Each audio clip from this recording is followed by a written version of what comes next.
Bueno, buenas tardes. La verdad que es un orgullo poder estar hoy acá reunidos en el marco del Foro Federal de Institutos de la Comisión de Derecho del Trabajo, organizado por el Colegio Público de Abogacía de Capital Federal y el Foro Federal del Trabajo. Este es un panel de derecho colectivo. La incidencia de la cuestión federal en el derecho colectivo es determinante, principalmente por la articulación de todos los actores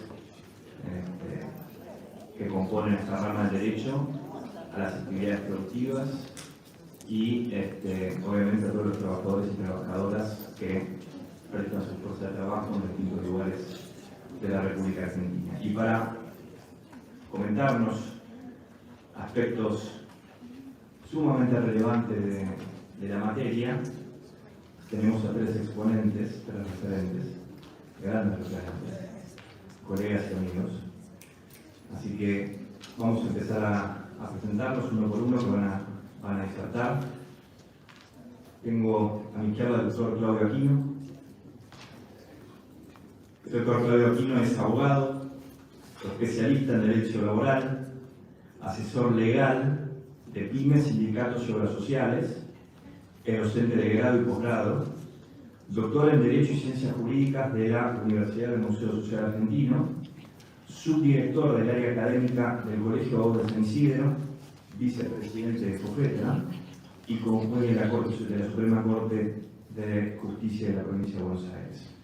Y el doctor Claudio Aquino nos va a dedicar con un tema que la verdad que yo sea referente de esta cuestión, que es la libertad sindical en sus tres vectores esenciales: la asociación, la huelga y la negociación colectiva. Gracias, Claudio. Bueno, muchas gracias, amigo querido. Yo le miro el rostro a cada uno de ustedes y lo que siempre quiero recordar es que tenemos una profesión, con todo respeto para las demás, muy social, donde lo que debe primar es la diversidad para aprender a convivir en la discrepancia. En mi opinión, este es el derecho social del trabajo. Por eso tenemos debates, tenemos discusiones, buscamos el diálogo social para concretizar la justicia social. ¿Por qué se habla tan poco en ciertos lugares, como muy bien lo marcó mi amigo el maestro Rolando Genelino? ¿Por qué se habla tan poco del derecho colectivo? ¿Por qué se lo enseña tan poco? ¿Por qué pareciera ser que pertenece solamente a una élite abogadil? ¿Y por qué tenemos un modelo sindical argentino autoritario y discriminativo, que por ciertos entornos políticos probablemente no correctos nunca se habla de modificarlo, cuando los verdaderos mandantes en la cuestión son los trabajadores? Yo sé que es un tema muy polémico y que tenemos pocos minutos. Si en el contrato de trabajo y en la relación laboral no hay ninguna duda, independientemente de la ideología de cada uno y de cada sector, de que hay un sujeto más vulnerable que amerita y requiere una protección especialísima, que debe responder con principios del orden público, de la justicia social y de la construcción ética de principios y derechos, es evidente que cuando vamos hacia el sector del derecho colectivo y sin que esto implique un detrimento de la individualidad, la responsabilidad crece de una manera gigantesca, porque cada sector sindical debe cumplir con el mandato no solo de los derechos e intereses de cada trabajador, sino nuevamente, como lo dijo Rolando hace un rato, en el contexto del proyecto de vida de cada persona que trabaja. Es tan importante concebir la contextualización y el derrame social del proyecto de vida que, por ejemplo, nuestro Código Civil y Comercial, ustedes saben, la unificación que se hizo en el marco de la sanción de la ley 26.994 y que la tenemos como vigencia en el derecho vernáculo y con derrame internacional desde el 1 de agosto del año 2015, nos habla de uno de los rubros fundamentales susceptibles de los derechos a ser resarcidos frente a los actos dañosos. Los tres aspectos del principio protectorio del orden público laboral, en el derecho individual yo lo voy a concentrar brevemente en dos artículos que fueron reformados a fines de los años 2008 y 2009. Los artículos 9 y 12. El primero, con la reforma de la ley 26.428, de aquel, creo que fue 29 de diciembre del año 2008, y al año siguiente, la 26.574, de los últimos días de diciembre de 2009. Se mejoró la protección tanto de los derechos ya adquiridos por un trabajador, más allá de que la fuente de la autonomía de la voluntad debemos siempre concebirla de una manera simétrica y desigual, sobre todo en la capacidad negocial de los trabajadores, y por el otro lado, el principio de las normas más favorables y de las condiciones más benignas para el que está en situación de debilidad. 9 y 12 de la LST. Si yo lo llevo al sector gremial y me pregunto y le pregunto si estos derechos son efectivamente defendidos en cada caso concreto, mi respuesta es que no. Y quiere decir el principio de la libertad sindical, que va como un derecho constitucionalmente consagrado a los individuos primero que trabajamos y después corporativamente a las instituciones que lo representan, y se lo dice un abogado de sindicatos, es una cosa que nosotros no podemos dejar de lado. Y debemos permanentemente capacitarnos. Si no, no hay posibilidad de que los abogados y las abogadas colaboremos en la reconstrucción de un país en base a principios y valores constitucionales. En materia de derecho de asociación, expresión fundamental de la libertad sindical, yo voy a tomar 3 ejemplos, haciendo un breve raconto jurisprudencial, que tanto nos suele interesar, a favor o en contra. Los casos del Sindicato Único de Trabajadores Privados de la Libertad Ambulatoria. Es decir, los condenados, pero que tienen que trabajar en los establecimientos carcelarios. No forzadamente, como lo dice la ley 24.660 de aquel 19 de junio del año 96, pero sí como un factor imprescindible para la recuperación social, el reingreso cuando termine su condena.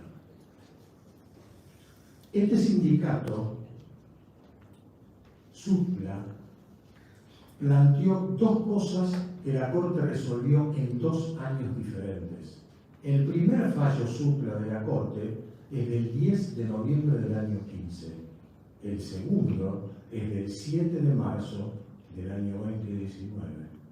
¿Qué planteó SUPLA?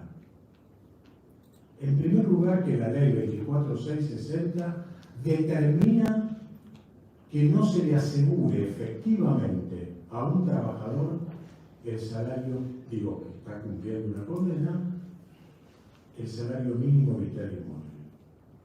El segundo tratamiento de la Corte tiene que ver con otra cuestión, que es el derecho de la remuneración que cobra todo condenado que trabaja a disponer con su familia de ese ingreso, cuando hay bajo la luz de la conformación de fondos de reserva, hasta un 70% de retención de eso que él trabaja como contraprestación, recibe como por su trabajo y que no puede disponer. ¿Qué ha pasado en estos dos casos? Y esta es una enorme discusión del modelo sindical argentino, en mi humilde opinión. Supla hasta ahora no actuó, no logró obtener en la justicia argentina la inscripción gremial. Cuando el 14 bis de nuestra Carta Magna establece claramente que es un derecho de cada trabajador organizarse sindicalmente, pero bajo dos calificativos: libertad y democracia. Y esto se corresponde con las fuentes internacionales que marcaba, lo cito nuevamente, porque así lo amerita el doctor Giannino. ¿Qué pasó con Supla en su primer reclamo y en el segundo que sintéticamente visibilizamos? Bueno, no está ni siquiera simplemente inscrito. Y como no está simplemente inscrito, no cumple con los requisitos que, según el modelo sindical argentino, debe tener toda organización sindical a partir de su artículo 23 de la ley 23.551 del año 88. Modelo en el cual yo debo decir, haciendo una autocrítica, me tocó participar, porque en aquel momento yo formaba parte de un grupo que asesoraba al gobierno del doctor Alfonsín. Y tuvimos discusiones y debates muy profundos con la oposición política en aquel momento, que todos sabemos que era el justicialismo. Y aprendí muchísimo. Ese es un aspecto que revela que el derecho de asociación, confluido con la libertad sindical, debiera tener modelos de reforma. Segundo aspecto, el del ejercicio huelguístico. Claro que tenemos el caso Orellano de aquel 7 de junio de 2016. ¿Cuál es la situación que le quita derecho a los trabajadores y se los confiere a un sindicato? Bueno, a mi criterio, nuevamente, con los errores del modelo en los artículos 5, inciso D, y 16, inciso I. Perdón las citas normativas, pero estamos entre colegas. El 5D es el que le otorga el ejercicio concretizado del principio del derecho humano de la libertad sindical corporativamente a la institución gremial. Y dice que puede hacer su programa de acción y ejercer las medidas de acción legítima, incluyendo la huelga, por supuesto.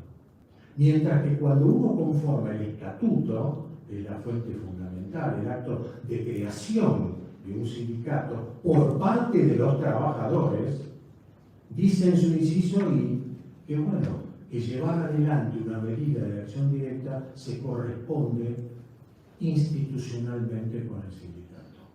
No podemos seguir adelante porque tenemos poco tiempo.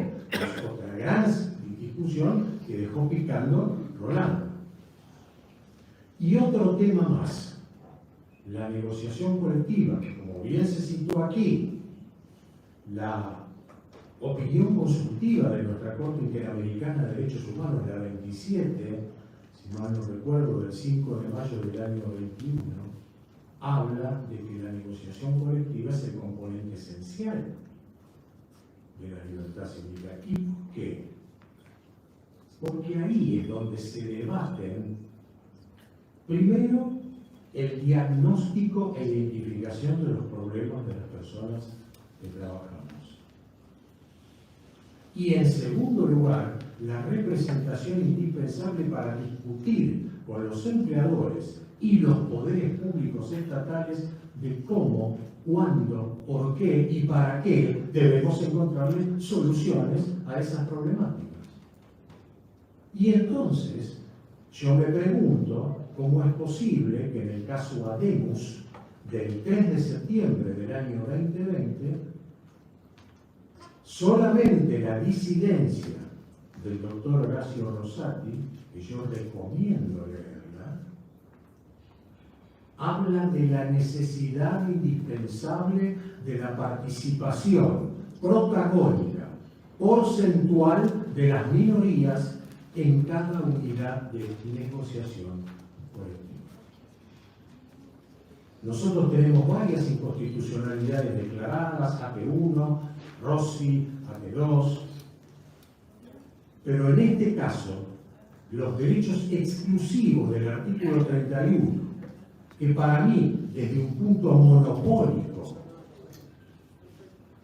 y de discriminación normativa en detrimento de varias organizaciones sindicales, la mitad prácticamente de la representación de nuestro país en términos colectivos, el 31 en los incisos C y D no le da la posibilidad a las presuntas minorías de representación sindical, justamente cuando los dos grandes objetivos del modelo sindical, por mandato constitucional, son ellos: la identificación de los problemas y la búsqueda de soluciones. Voy a terminar con lo siguiente: obligaciones fundamentales de los Estados miembros en materia de derechos humanos y de derechos sindicales. OIT, que por supuesto, a partir de los 2 años posteriores al 1988, nos viene haciendo críticas muy serias, entabladas por centrales de trabajadores ante la OIT, ante el Comité de Libertad Sindical y frente a la solución que puede brindar o no la Comisión de Expertos en aplicación, yo agregaría, la interpretación de los convenios de la OIT y de las recomendaciones, que no tendrán el mismo efecto vinculante que un convenio ratificado, pero son políticas insoslayables en materia social del trabajo. Me quedo con esto. Punto 31 de la recopilación de decisiones y principios del Comité de Libertad Sindical, ustedes saben, del Consejo de Administración de la OIT, 4ª edición del año 96. No se puede, yo agregaría, no se debe creer encontrar soluciones a los problemas económicos y sociales de un país dejando al margen sectores importantes del movimiento sindical. Muchas gracias.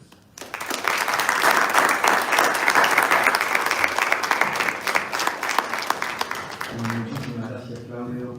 Clarísimo y enriquecedor como siempre. Bueno, nos toca presentar a otro colega, otro amigo, el doctor Eugenio Moret. El doctor Moret es abogado de la Universidad de Buenos Aires, con especialización en Derecho Colectivo de Trabajo por parte de la Universidad Austral.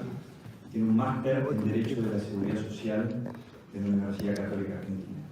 Tiene más de 30 años de experiencia como abogado, asesorando en materia de derecho laboral y de la seguridad social empresaria, y asesorando empresas multinacionales y nacionales en diversas industrias y servicios, siendo actualmente asesor de la Cámara de la Industria del Software. El doctor Moret va a hablar del impacto de la nueva tecnología en el ejercicio de los derechos sindicales en la empresa. Eugenio. Hola, ¿escuchas? Sí, se escucha.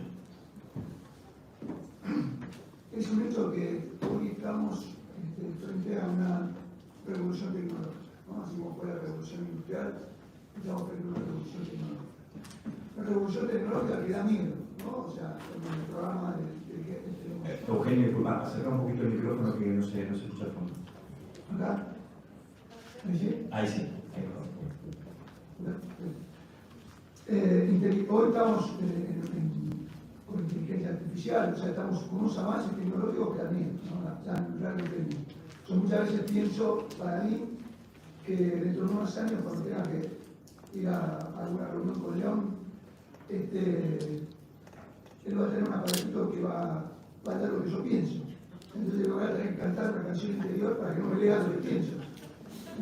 O sea, la revolución tecnológica va a tal grado que da miedo, ¿no? Pero me parece que no tenemos que sumarnos al miedo, sino tenemos que tenemos que subirnos a esta revolución, y así como la revolución industrial creó los sindicatos, la revolución tecnológica tiene que crear nuevos sindicatos. Hasta antes de la pandemia,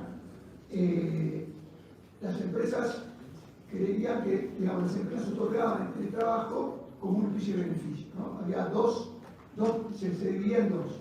Las empresas que lo daban como un beneficio, y entonces como lo daban como un beneficio, la empresa no era responsable de nada, de lo que vos te ocurría en tu casa, de los gastos, de nada, porque te lo doy como un beneficio. O estaba el teletrabajo, empresas como Cielo, empresas avanzadas, que lo daban como teletrabajo, como reemplazaban un lugar de trabajo con el teletrabajo, sí pagaban y compensaban al empleado y se hacían responsables de los daños que tenían sufrido. Vino la pandemia, vino la ley de teletrabajo. La ley de teletrabajo tiene 19 artículos, de los cuales 12 artículos mencionan al sindicato. Y yo creo que es fundamental, más allá de las críticas y de las críticas o no que pueda tener la ley de teletrabajo. Hoy tenemos una ley de teletrabajo, y la ley de teletrabajo invita, como dije, en 12 de los 18 artículos, a la negociación colectiva. ¿Y qué cosas tenemos que negociar? O sea, ¿qué obligación tenemos de negociar y sentarnos a negociar? Porque, a ver, yo estoy del lado de las empresas, pero las reglas claras favorecen a la empresa. Favorecen a la empresa y favorecen al ejercicio de la empresa. ¿Y por qué? ¿Y qué es lo que en qué tenemos que centrarnos? Por ejemplo, nosotros nos vamos a encontrar con actividades que son presenciales, actividades que son híbridas y actividades que son totalmente virtuales. En las actividades que son híbridas, claramente lo que hay que negociar con el sindicato es qué posiciones van a ser presenciales y qué posiciones no van a ser presenciales. También en la actividad híbrida voy a tener que negociar, y lo mismo que en el teletrabajo, voy a tener que negociar, sobre todo en lo híbrido, la cantidad de días que conviene que sea presencial y la cantidad de días que sea virtual.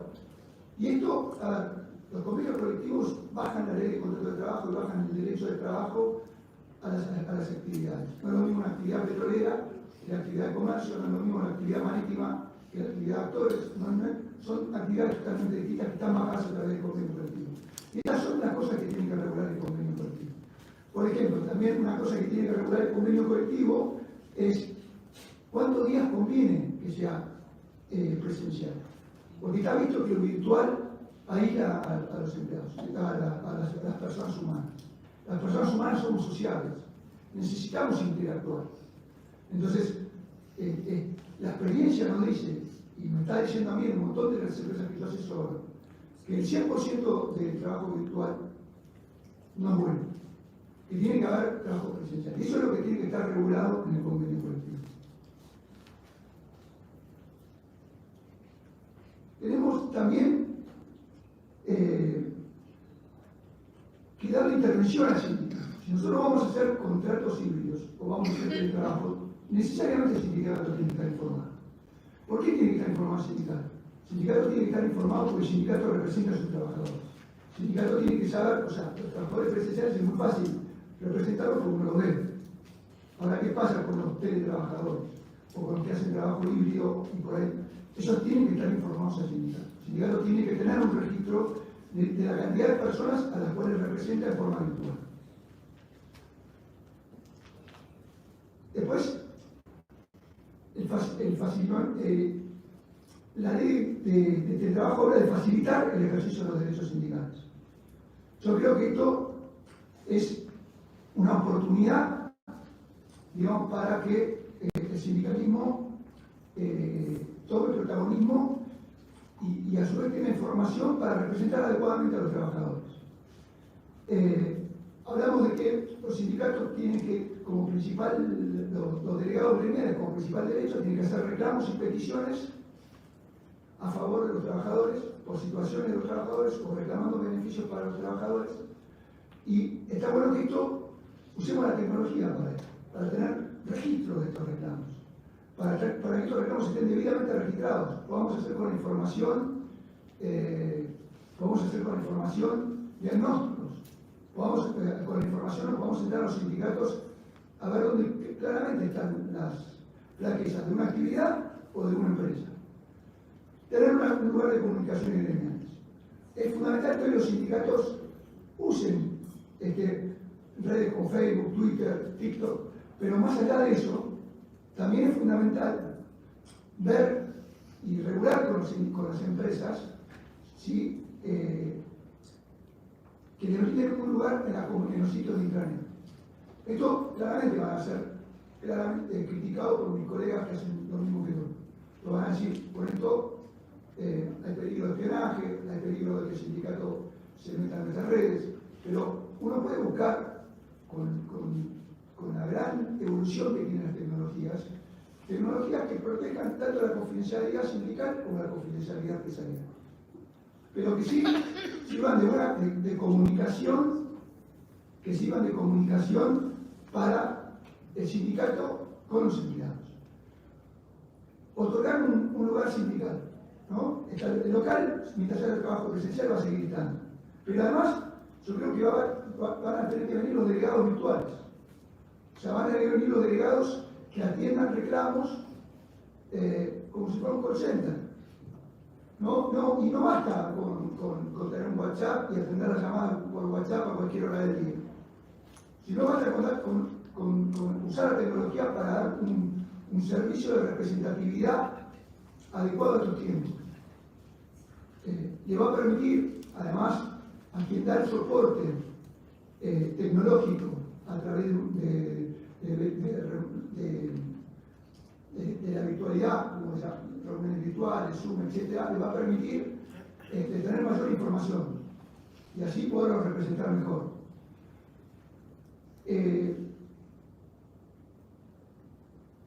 Otorgar reuniones periódicas, ¿no? Va a estar bueno que las empresas y el sindicato empiecen a cambiar no solamente las reuniones presenciales, sino que los temas se vayan anticipando a través de las tecnologías. ¿Para qué? Para que yo caiga a la reunión ya preparado con la información que necesita el sindicato y además para que podamos armar este tipo de estadísticas que digo son súper necesarias. Dice la ley de software que las plataformas tienen que estar inscritas en los registros del Ministerio de Trabajo y tienen que estar en conocimiento de los sindicatos. Esto tiene que estar claramente regulado. Claramente nos tenemos que poner de acuerdo, sindicatos y empresas, en qué plataforma vamos a usar. Y esas plataformas claramente tienen que tener conexión digital, claramente tienen que tener impedimento de comunicación en cualquier hora del día, y claramente tienen que velar por la salud de los trabajadores. Hoy el gran problema que están teniendo no solamente las empresas de software, sino las empresas que teletrabajan es el burnout. Hoy el burnout está siendo gravemente una plaga. ¿Y por qué el burnout? Porque está lo que se llama ansiedad tecnológica. Yo soy teletrabajador y me mandan mail, me mandan WhatsApp, y a su vez me tengo que ocupar de mi familia, porque estoy en mi casa, me tengo que ocupar de mis hijos, y terminó. Y esto lo estamos viendo. Ya antes se pensaba, ¿no?, que los temas psicológicos eran inventos de los trabajadores para no trabajar. Les aseguro que los temas psicológicos que hoy tienen la mayoría de los empleados y empleadas que trabajan con el trabajo híbrido son reales, son auténticos. Y hay personas que están quedando realmente atrofiadas por la ansiedad tecnológica. Entonces, esto es algo que claramente hay que regularlo en los convenios colectivos. ¿Cómo van a ser las auditorías? O sea, ya claramente que la seguridad de higiene, como es la ley de teletrabajo, tiene que estar controlada, pero tiene que estar acordada y pactada con los sindicatos, el sindicato de trabajadores. Vamos a tener que acordar cómo hacemos las auditorías. Las auditorías para auditar, primero para tener un sistema adecuado que desconecte a los trabajadores, un sistema adecuado que ponga horarios, un sistema adecuado que donde yo informe los horarios de los empleados, donde esté la desconexión, donde esté la imposibilidad de conexión, pero a su vez vamos a tener que hacer auditorías para poder ayudar a las personas a que se organicen. El problema de hoy de las personas no solamente las empresas que exigen, es también la propia persona que se exige con las obligaciones personales y familiares. Entonces vamos a tener que trabajar sobre eso. Vamos a tener que ayudar al empleado a poder ordenarse. Y eso lo va a hacer el sindicato en representación de los trabajadores y lo tienen que hacer las empresas, porque las empresas trabajan gracias a sus trabajadores y a los seres humanos, a las personas que integran su grupo económico. Otro grave problema que está teniendo el teletrabajo es la postulación. Hoy estamos con un grave problema de lumbalgia, glucocelalgia, etc. Eso debido a que hay empresas que no mandan las citas económicas que tienen que mandar, o hay empresas que la mandan y los empleados la rechazan porque no le va con el mobiliario de esa casa. Pero tenemos que buscar una alternativa para que ese empleado tenga la protección que tiene que tener. Es fundamental que trabajemos en seguridad y higiene, es fundamental que tengamos un programa adecuado y que ese programa esté, digamos, consensuado y que ese programa, a ver, en lo presencial hoy está clarísimo que los sindicatos te miden la producción. Y está bien que te midan la producción, para que no se rompan los empleados, para que los empleados no queden destruidos. Entonces, de la misma manera que en un trabajo presencial uno mide la producción y protege al trabajador presencial, de la misma manera tenemos que proteger al teletrabajador. Después, dice la ley del teletrabajo que el salario del teletrabajador tiene que ser igual al salario presencial. Esto no quiere decir que sean idénticas remuneraciones, porque está claro que son dos situaciones distintas. Y está claro que en el trabajo presencial yo puedo hacer pagos de adicionales causados por altura, por el tipo de trabajo que hacen, etc. Pero esos mismos adicionales se pueden dar específicos para el teletrabajo. Yo puedo, en el teletrabajo, es importante más que la jornada de trabajo, los objetivos. Entonces yo puedo premiar objetivos, puedo buscar maneras de compensar y remunerar, así quedan equiparadas las situaciones económicas del trabajador presencial con la del teletrabajador o del casi trabajador híbrido.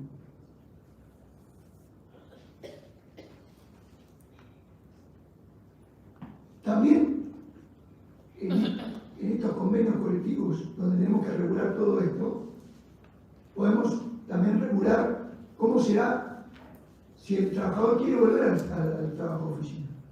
O sea, cómo es la vuelta al trabajo de oficina. Porque hoy es un buco, ¿no? Donde todas las asociaciones de empleadores protestaron contra la reversibilidad, diciendo que la reversibilidad era unilateral y no bilateral, como es en el resto de Europa, como es en varios países del mundo. Pero más que protestar, ¿por qué no reglamentamos qué pasa si el trabajador quiere volver a la oficina? Se nos está dando esto, de que el trabajador quiere volver a la oficina. ¿Por qué quiere volver a la oficina? Y por qué es lo que les contaba recién. Se dan situaciones de trabajadores que no pueden o que pagan en salud el estar en su casa ocupándose de los quehaceres domésticos, de los hijos y del trabajo. Entonces tenemos que reglamentar cómo es esa vuelta.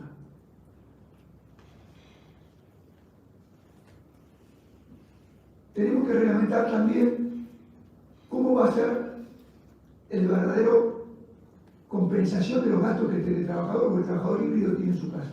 ¿Por qué? Porque es alero. Cuando me llaman a mí, ¿cuánto puede ser? Y bueno, no sé, calcular que son 10.000 pesos, son 8.000, 10.000, 9.000. Es todo alero. No hay ningún cálculo actuarial de lo que realmente cuesta que una persona esté en su casa. En internet, en los gastos de luz que tiene porque usa el aire acondicionado en verano y usa la calefacción en invierno y de otro tanto de tipo de gastos que hay. No hay ningún trabajo serio donde se haga un cálculo actuarial y se determine, bueno, esto es lo que cuesta que una persona esté en su casa. Y eso tiene que compensarse. No nos olvidemos que la ley de contrato de trabajo me dice que yo tengo que resarcir todos los gastos que el empleado tiene en ocasión del trabajo y todos los daños que tiene. Y esto no está debidamente compensado, está compensado de esto. Lo mismo que el uso de las herramientas. Yo tengo que reglamentar en los convenios colectivos el uso de las herramientas. Tengo que reglamentar, si son herramientas propias, cuánto le voy a pagar. Y que sea lógico que lo que le pague, como lo que le pague, se pueda comprar después una computadora nueva de alta tecnología. Estos pagos, que son los remunerativos, se están utilizando para hacer pagos en negro. Y estos no tienen que ser pagos en negro. Estos tienen que ser verdaderas compensaciones de gastos y de daños.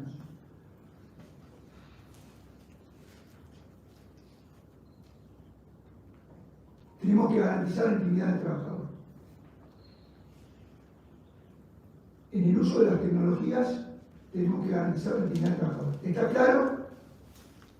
Está claro que si yo le doy una herramienta de trabajo, el contenido es, para mí está claro, seguramente muchos no estarán de acuerdo, pero para mí los que están en esa herramienta de trabajo, si fue advertido al empleado que era propiedad del empleador, es propiedad del empleado.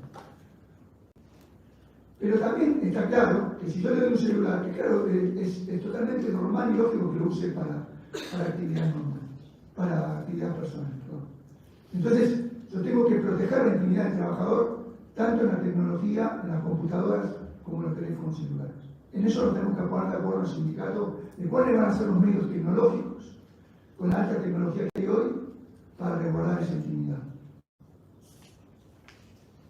Finalmente, tenemos que ponernos de acuerdo en la cantidad de teletrabajadores no residentes en el país que se va a permitir por la actividad. Todos estos, o sea, hoy tenemos un desafío importante. O sea, hoy tenemos una ley de teletrabajo que nos permite y que nos da pie para que regulemos todos estos aspectos. Y estos aspectos tienen que estar regulados, porque si no están regulados, va en detrimento de las personas, va en detrimento de los empleados, va en detrimento de las mismas empresas. Pero tiene que estar regulado con reglas claras. Hoy los sindicatos se enfrentan a una gran disyuntiva, digamos, a un gran desafío más que disyuntiva, perdón, que es subirse a la tecnología, ¿no? Estar en las redes, usar los medios tecnológicos. No hablamos de las asambleas. Si vamos a hacer asambleas, bueno, a usar medios de asambleas, usar. Nosotros tenemos el Zoom, tenemos el Teams, tenemos el Webex.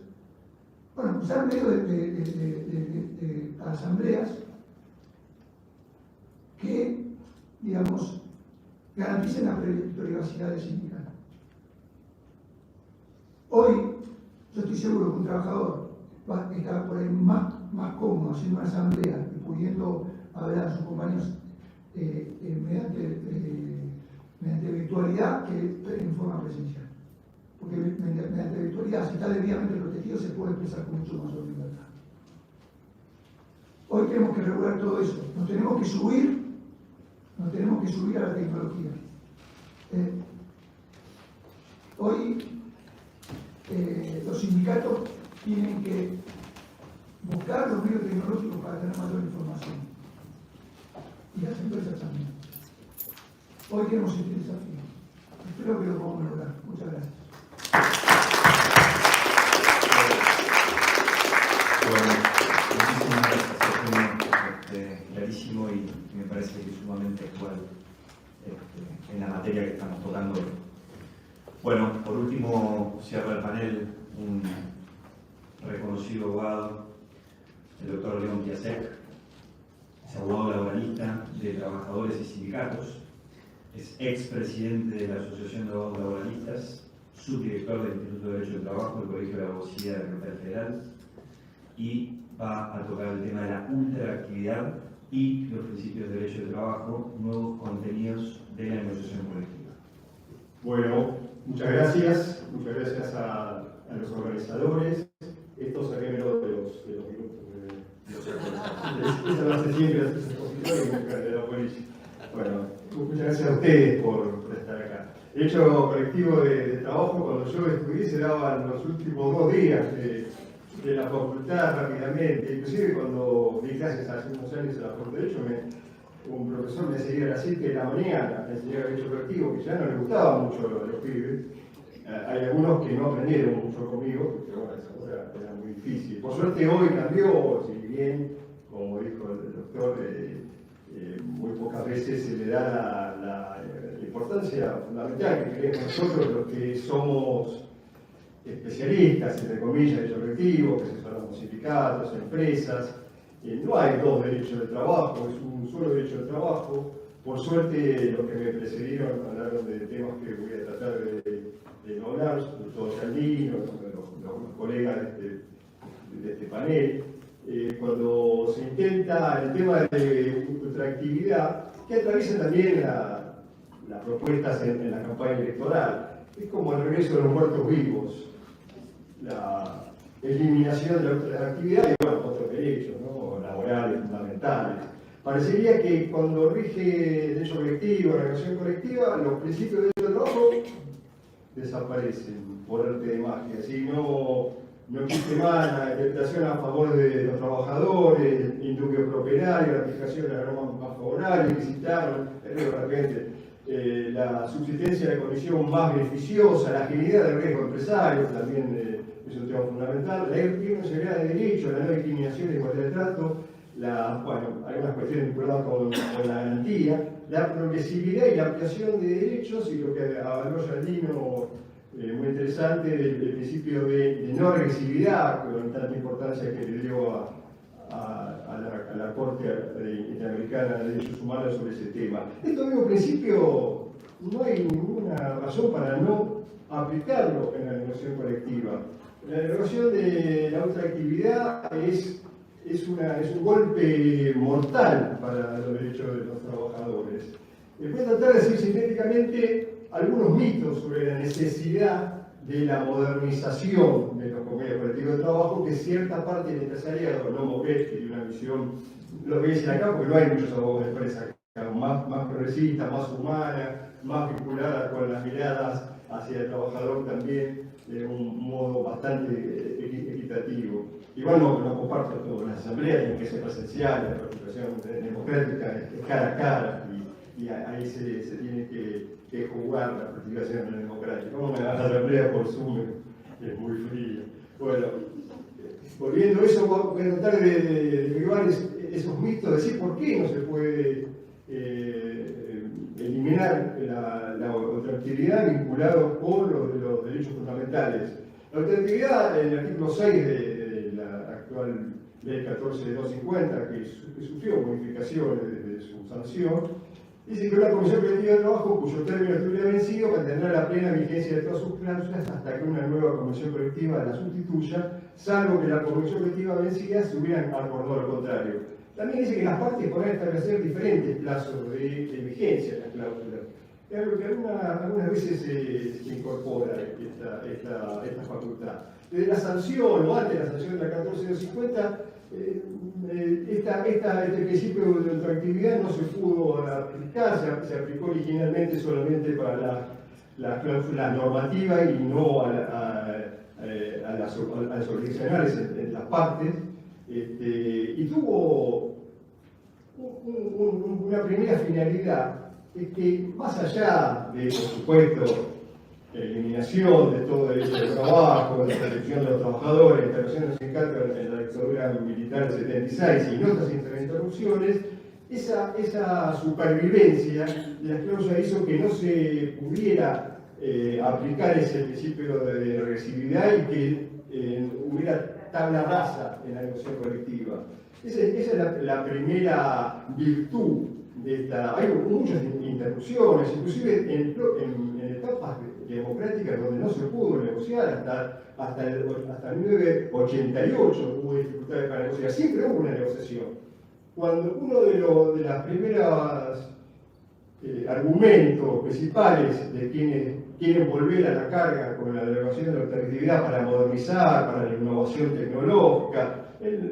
La forma de negociar se puede negociar cualquier cosa, se puede negociar el trabajo, y siempre me preocupó en la negociación colectiva, en los sindicatos que estoy, la baja calidad de negociación colectiva. Estamos atravesados casi en todas las épocas por crisis, negociamos salario, alguna categoría, alguna condición, y nos cuesta mucho poner sobre la mesa otros temas. Cuando la negociación colectiva se pone muy dura en el Ministerio de Trabajo y no podemos negociar el 0,01% del salario, que eso me aburre terriblemente, yo digo, bueno, vamos a tratar un tema que vamos a poner de acuerdo, porque discutamos participación en la ganancia. Se vuelve loco, claro, te digo, sabiendo ya la respuesta de antemano, pero podemos discutir muchas cosas.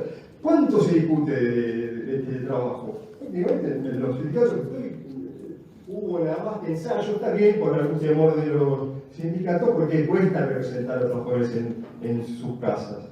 Cuesta, hay cierto individualismo también, hay cierta dificultad para acercarlos, para afiliarlos, para militar, para activar, para hacer una medida de acción directa. Bueno, en la interrupción de los golpes, en toda esta peripecia, la ultraactividad sirvió. Después vino la ley Banesco, o nos olvidamos de la ley Banesco, tuvieron que coimear, parecería, porque todavía no sé si está firme la sentencia, para tratar de lograr la ultraactividad y que los convenios colectivos se puedan firmar y su contenido pueda valer en cualquier sentido. Es una reforma in peus, eso va en contra de la parcialidad, va en contra de los derechos fundamentales, de los derechos humanos laborales. No, a veces nos olvidamos de eso. El segundo fundamento rectorio de la ultraactividad es ese, el mantenimiento de los derechos laborales y los principios laborales. Garantiza la ultraactividad, las condiciones pactadas en los convenios se mantengan vigentes frente a la imposibilidad de negociar un nuevo convenio.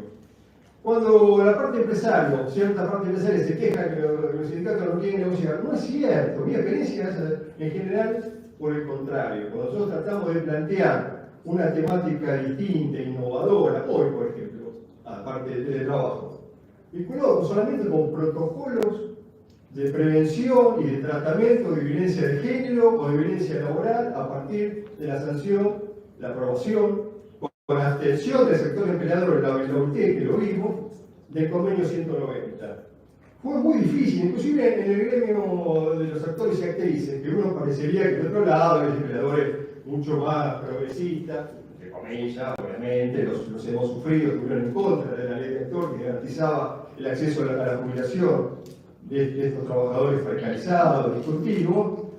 Hay cámaras todavía que no se sentaron a discutir un protocolo, no estamos hablando. Entonces, ¿qué alegan? ¿La intromisión del sindicato en la facultad de dirección de organización? No, señor. Estamos tratando, de alguna manera, de bajar a la tierra un convenio colectivo de trabajo de buena fe, porque también los empresarios deben estar preocupados por la violencia laboral y la forma de tratamiento.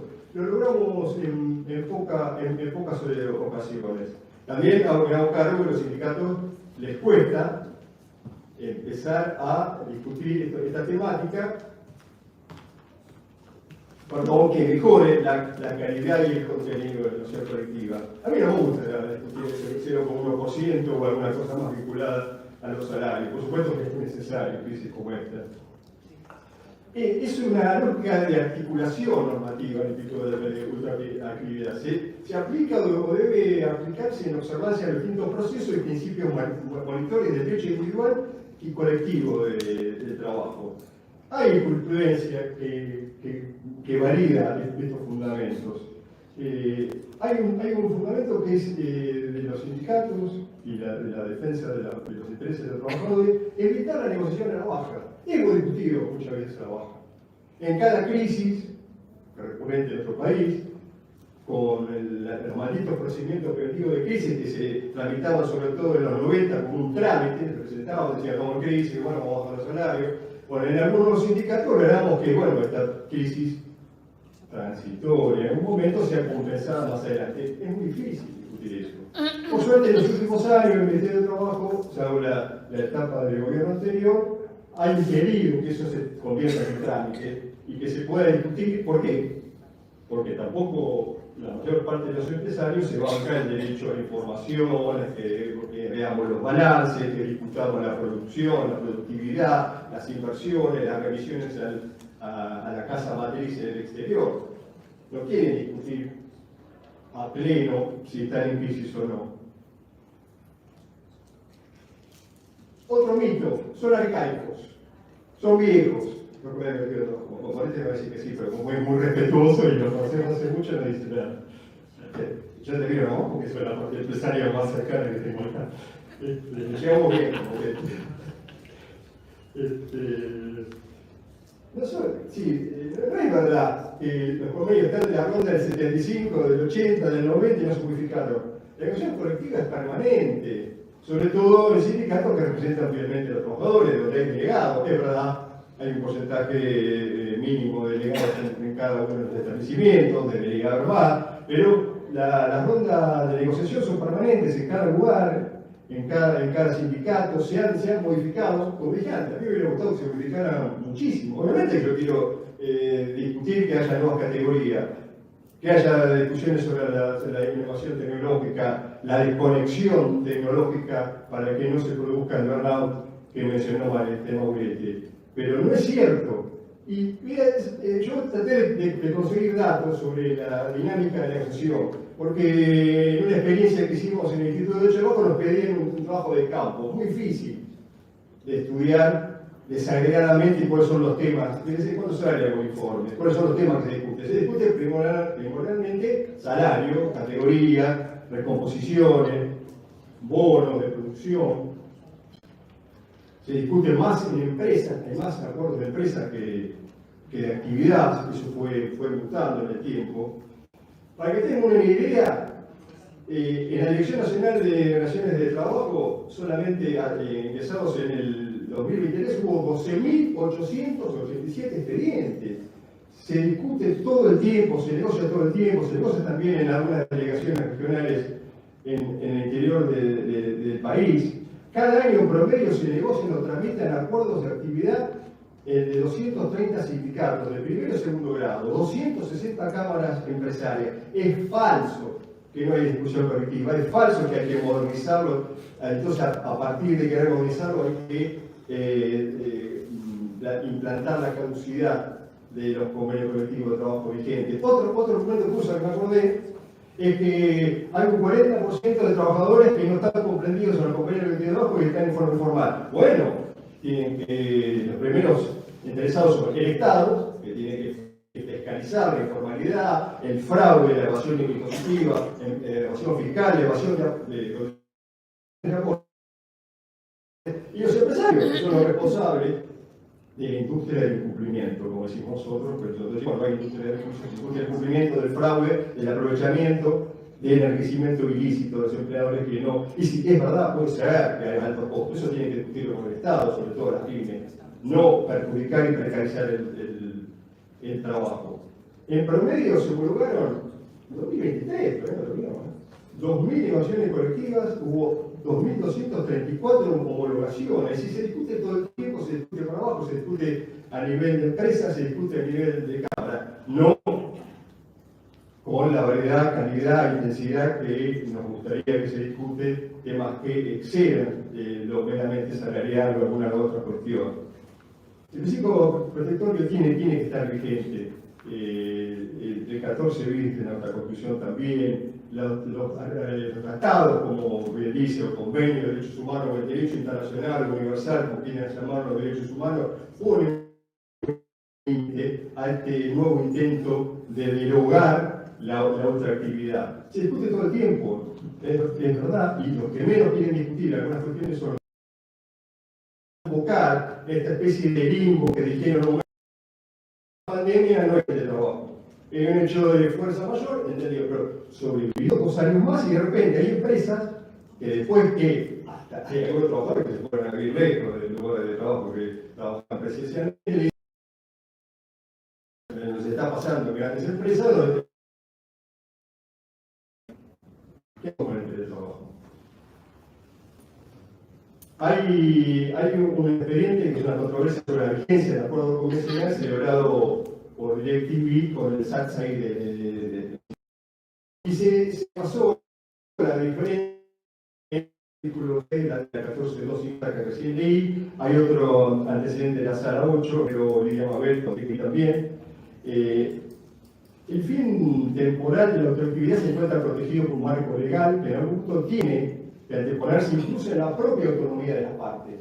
Es como un orden público especial que el legislador, no solo en otros países también, donde la ultraactividad obra como garantía. El piso legal de trabajo, hay otro piso superior de los convenios colectivos de trabajo. Cuando los empresarios no quieren que se legisle algunas cuestiones vinculadas, por ejemplo, a la reducción de jornada, dicen, no, vamos a discutir los convenios colectivos de trabajo. No discuten nunca la reducción de jornada laboral. Quieren ampliarla, como en otros países.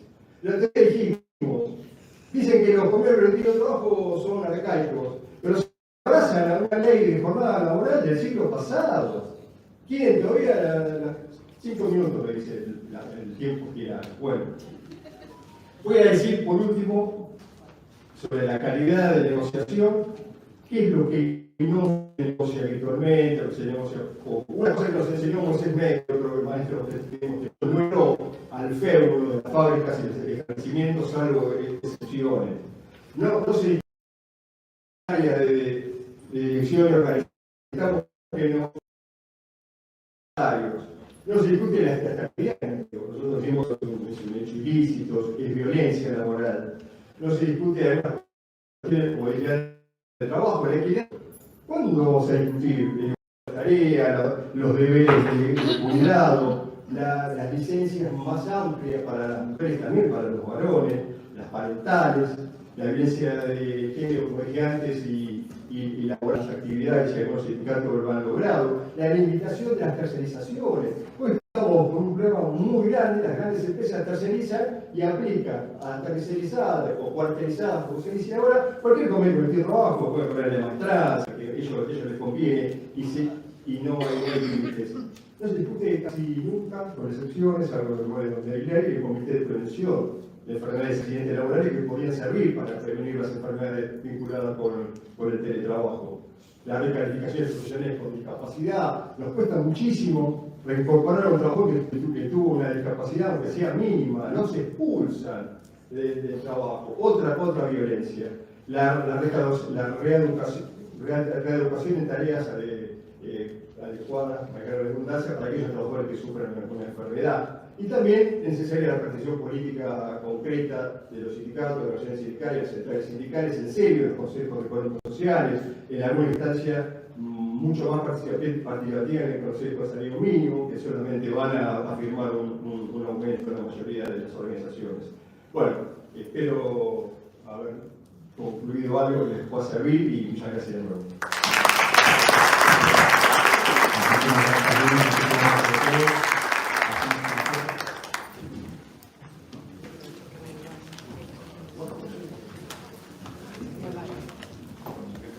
Mientras los expositores hacen una foto en medio rápido, ya vamos, entregamos un souvenir, van subiendo al panel de derechos del cuidado, ahí la doctora Itati de Marchi, la doctora María González Díaz.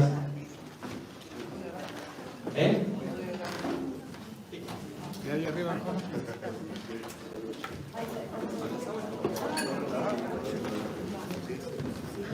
Foto de los 4.